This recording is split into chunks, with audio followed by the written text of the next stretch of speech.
आज का हमारा ये टॉपिक काफी ज्यादा इंटरेस्टिंग होने वाला है। इस वीडियो के अंदर हम बात करेंगे why DC motor not have a cooling fan. मतलब कि जो डीसी मोटर होती है इसके अंदर हमें कूलिंग फैन देखने को क्यों नहीं मिलता। दोस्तों क्या होता है, जब भी हम कभी एसी मोटर को देखते हैं तो एसी मोटर के हमें बैक साइड के रोटर पर हमें कूलिंग फैन देखने को मिलता है। कूलिंग फैन एसी मोटर में क्या काम करता है, तो वह हमारी जो मोटर है उस मोटर में जो हीट हो रही है, जो मोटर हमारी गर्म हो रही है, उस हीटिंग को कम करने का काम करता है। मतलब कि हमारी मोटर के स्टेटर पर हवा मार के उसे ठंडा करने का काम करता है। लेकिन अब फिर क्वेश्चन यही आ जाता है, फिर डीसी मोटर में हमें जरूरत क्यों नहीं पड़ रही, डीसी मोटर में कूलिंग फैन क्यों नहीं है। तो दोस्तों इसी टॉपिक से जुड़े हुए सभी डाउट आपके आज के इस वीडियो में क्लियर होने वाले हैं। तो बिना ज्यादा देरी करे वीडियो को स्टार्ट कर लेते हैं। दोस्तों आपके मन से एक डाउट सबसे पहले यह क्लियर कर लीजिए कि हमारी जो डीसी मोटर होती है, इस डीसी मोटर में भी हमारा कूलिंग फैन लगा होता है। लेकिन हमारी जो डीसी मोटर में कूलिंग फैन लगा होता है वह हमारा इस डीसी मोटर के अंदर लगा रहता है। अगर आप एसी मोटर को देखोगे तो इसके अंदर जो हमारा स्टेटर का बैक साइड का जब कवर लग जाता है, उस कवर के बाद में हम कूलिंग फैन लगाते हैं। जबकि डीसी मोटर के अंदर हम मोटर के अंदर ही कूलिंग फैन लगा रहे होते हैं। अब लोगों के मन में अगला क्वेश्चन यही आ जाएगा कि आखिरकार डीसी मोटर में हम कूलिंग फैन अंदर क्यों लगा रहे हैं जबकि एसी मोटर में बाहर क्यों लगा रहे हैं। तो दोस्तों अगर इसका जवाब मैं आपको सिर्फ एक लाइन में दूं, एक लाइन में जवाब इतना सा है कि जो हमारी एसी मोटर होती है, उस एसी मोटर में जो कूलिंग फैन लगा होता है उसका मेन काम हमारी मोटर का जो स्टेटर होता है, उस स्टेटर को मैक्सिमम कूलिंग देना, उसके स्टेटर को पूरी तरीके से ठंडा रखना हमारे कूलिंग फैन का काम होता है। जबकि अगर आप डीसी मोटर की बात करोगे तो डीसी मोटर के अंदर हमारा जो कूलिंग फैन होता है उसका मेन काम जो होता है वो हमारे रोटर को कूलिंग देना होता है। हमारे मोटर के अंदर मतलब कि रोटर साइड में हमारी मोटर को ठंडा करना होता है। तो दोस्तों यह तो मैंने आपको एक ब्रीफ में आंसर दे दिया कि अगर आपसे क्वेश्चन पूछा जाए कि ऐसा क्यों है तो आप ये आंसर बता सकते हो। लेकिन अगर आपके मन में अभी भी क्वेश्चन आ रहे हैं कि आखिरकार ऐसा क्यों है, डीसी मोटर के अंदर हम कूलिंग हमारे रोटर को दे रहे हैं, एसी मोटर के अंदर हम हमारे कूलिंग स्टेटर को दे रहे हैं, ऐसा क्यों कर रहे हैं। तो दोस्तों देखिए इस क्वेश्चन को समझना काफी ज्यादा आसान है और अगर आप इलेक्ट्रिकल बैकग्राउंड से हो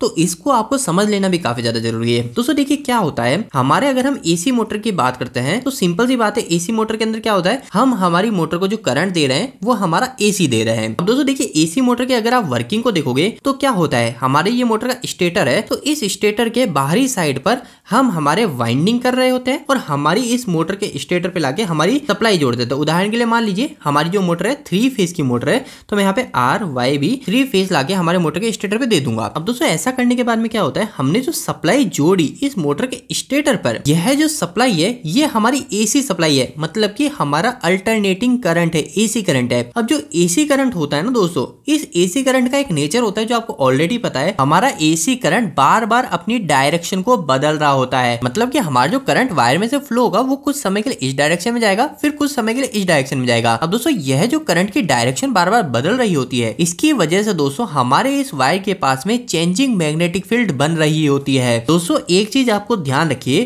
कभी भी हमारे वायर में से अगर करंट फ्लो हो रहा होता है तो इस वायर के पास में हमेशा मैग्नेटिक फील्ड बन रही होती है, यह आपको हमेशा याद रखना है। तो अब यह जो मैग्नेटिक फील्ड बन रही होती है, यह मैग्नेटिक फील्ड भी हमारे दो टाइप की हो सकती है। एक हो सकती है हमारी चेंजिंग मैग्नेटिक फील्ड, जो कि बार बार बदल रही है, कम ज्यादा हो रही है, चेंज हो रही है। लेकिन दूसरे केस में हो सकता है हमारी फिक्स मैग्नेटिक फील्ड, जो बिल्कुल भी चेंज नहीं होती है। अब अगर आप एसी करंट को देखोगे तो जब हमारा एसी करंट फ्लो होता है तो एसी करंट में क्या हो रहा है, हमारे करंट की डायरेक्शन चेंज हो रही है, तो इसकी वजह से इस वायर के पास में हमारी चेंजिंग मैग्नेटिक फील्ड बनती है। अब दोस्तों जो भी हमारी चेंजिंग मैग्नेटिक फील्ड बनी है, अगर यह चेंजिंग मैग्नेटिक फील्ड किसी कंडक्टर के संपर्क में आती है, उदाहरण के लिए मान लीजिए कि यह जो वायर है, इस वायर में हमने यहाँ पे एसी करंट फ्लो कराया और इसके आसपास चेंजिंग मैग्नेटिक फील्ड बनने लग गई। अब अगर इस चेंजिंग मैग्नेटिक फील्ड के पास में मैं किसी कंडक्टर को ले जाऊंगा, उदाहरण के तौर पे मान लीजिए ये कंडक्टर है, कंडक्टर का मतलब हमारा लोहा हो गया, हमारा कॉपर हो गया, जिसमें से भी करंट पास हो सकता है वो कंडक्टर। तो अगर मैं इस कंडक्टर को इस वायर के पास में ले जाऊंगा तो इसकी वजह से क्या होगा, यह चेंजिंग मैग्नेटिक फील्ड हमारे इस कंडक्टर से लिंक कर जाती है और ये जो कंडक्टर है, इस कंडक्टर में भी एक ईएमएफ उत्पन्न हो जाता है, मतलब कि एक हमारा वोल्टेज, एक फोर्स उत्पन्न हो जाता है, जिसकी वजह से यह जो कंडक्टर है, इस कंडक्टर में भी करंट फ्लो होने लग जाता है। आपने कई बार फैराडेज लॉ का नाम सुना होगा, ये फैराडेज लॉ यही चीज को बताता है। फैराडेज लॉ आपको यही बताता है कि कभी भी अगर कोई चेंजिंग मैग्नेटिक फील्ड है कहीं पर और वह चेंजिंग मैग्नेटिक फील्ड अगर किसी कंडक्टर से क्रॉस हो रही है, तो उस केस में वह जो कंडक्टर है, उस कंडक्टर में हमारा ईएमएफ मतलब कि वोल्टेज उत्पन्न होगा और उस कंडक्टर में भी कुछ मात्रा में करंट फ्लो होने लग जाएगा और वह जो करंट फ्लो होता है उसे हम एडी करंट बोलते हैं। अब यह जब हमारा एडी एडी करंट हमारे कंडक्टर में से फ्लो हो रहा है, इस एडी करंट के फ्लो होने की वजह से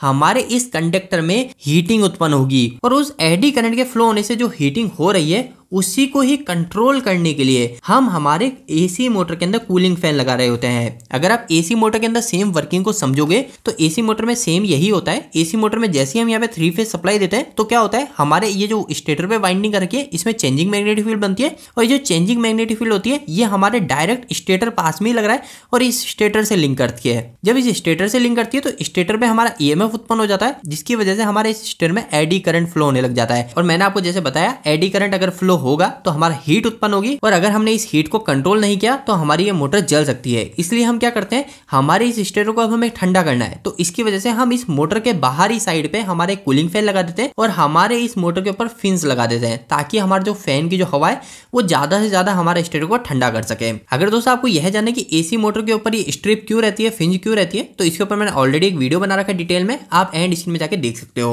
लेकिन इतनी बातें करने के बाद में अब अगला सवाल आता है कि आखिरकार डीसी मोटर के अंदर हम बाहर फैन क्यों नहीं लगा रहे। तो दोस्तों देखिए, एक चीज मैंने अभी आपको थोड़ी देर पहले बताई थी कि हमारा जो एसी करंट होता है और जो डीसी करंट होता है इसमें थोड़ा सा चेंजेस हो जाता है। जब भी हमारा एसी करंट फ्लो होता है तो वह क्या करता है, अपनी डायरेक्शन को बार बार बदल रहा होता है जिसकी वजह से हमारे एसी करंट के पास में चेंजिंग मैग्नेटिक फील्ड बन रही होती है। वहीं अगर हम डीसी करंट की डायरेक्ट करंट की बात करेंगे तो डायरेक्ट करंट जो होता है वो एक फिक्स डायरेक्शन में फ्लो हो रहा होता है। अब ये अगर एक ही डायरेक्शन में फ्लो होता है तो इसकी वजह से क्या होता है, इसके पास में जो मैग्नेटिक फील्ड बनती है ना वह बार बार बदलती नहीं है। अब दोस्तों हम उदाहरण देख लेते हैं, जैसे कि मान लीजिए हमारी एक डीसी मोटर है, ये डीसी मोटर का हमारा स्टेटर है, ठीक है, ये डीसी मोटर का हमारा स्टेटर है और डीसी मोटर के अंदर क्या होता है, यहाँ पे एक कम्यूटेटर होता है, आपने देखा है, जिसको हम यहाँ से कार्बन ब्रश की मदद से हम सप्लाई दे रहे होते हैं और जो सप्लाई हमारे कम्यूटेटर के थ्रू हमारे रोटर में चले जाती है। अब दोस्तों देखिए, जब भी हमने इस डीसी मोटर को डीसी सप्लाई दी है ना, हमने पॉजिटिव और नेगेटिव दिया। अब दोस्तों देखिए, जब भी डीसी करंट फ्लो होगा तो मैंने आपको बताया यहाँ पे कोई चेंजिंग मैग्नेटिक फील्ड नहीं बन रही है। अब अगर हमारे इस वायर इस वाइंडिंग के पास में चेंजिंग मैग्नेटिक फील्ड नहीं बनेगी, कांस्टेंट मैग्नेटिक फील्ड बनेगी, तो इस वायर के पास में अगर मैं कोई कंडक्टर भी ले जाऊंगा ना तो भी हमारे इस कंडक्टर में कोई भी ईएमएफ उत्पन्न नहीं होगा,